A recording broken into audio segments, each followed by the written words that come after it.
I'm Larry Walther, and this is principlesofaccounting.com, Chapter 6. This final module for Chapter 6 looks at accounting for highly liquid investments, also known as trading securities. In a subsequent chapter, Chapter 9, you will be introduced to other types of investments such as held-to-maturity securities or available-for-sale securities, but for now our focus is on what we call trading securities.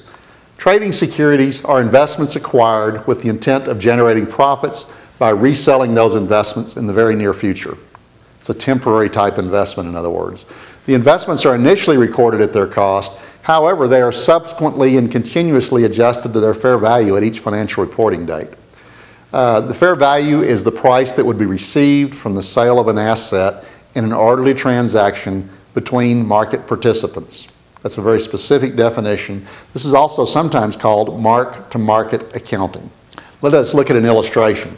Webster Company purchased 5,000 shares of Miriam stock at $10 per share with the intent of selling those shares in the near future for a profit.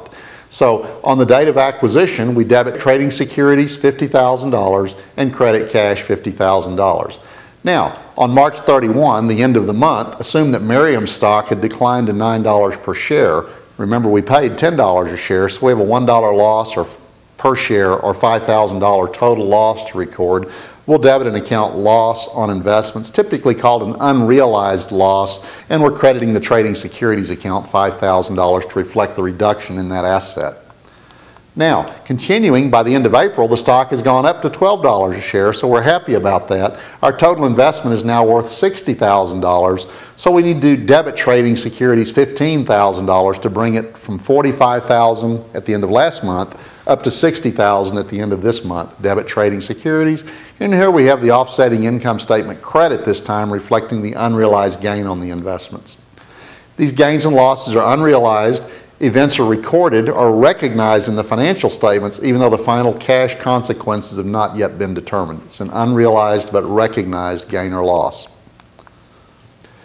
Now, thinking about this illustration, the three journal entries have now taken the trading securities to their current $60,000 value. We have our $50,000 initial value.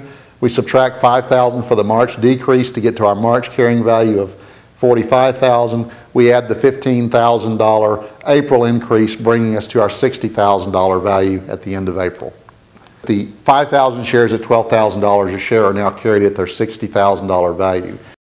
To think further about fair value accounting, the rationale for this approach is that the market value for the trading securities is readily determinable by reference to the market, and the periodic fluctuations have a definite impact on the company that should be recognized as those occurred. Given the intent to dispose of the investment in the near future, the belief is that the changes in value likely have a corresponding effect on the ultimate cash flow of the firm, and that is therefore appropriately recognized. Accounting rules recognize those changes as they happen. Now, some companies might, rather than debiting or crediting the trading security account directly for change in value, maintain a separate valuation account for the change in value. It's an alternative in lieu of directly adjusting the trading securities account. It's a separate account. It's not unlike the accumulated depreciation account. If it's a reduction, it would be a contra account, or it could be an adjunct or an add to the account if the value is increased. You get the same results, however, it provides additional information about the valuation changes in the securities, and it can be very useful for more complex scenarios or tax scenarios where maybe you have a tax book difference.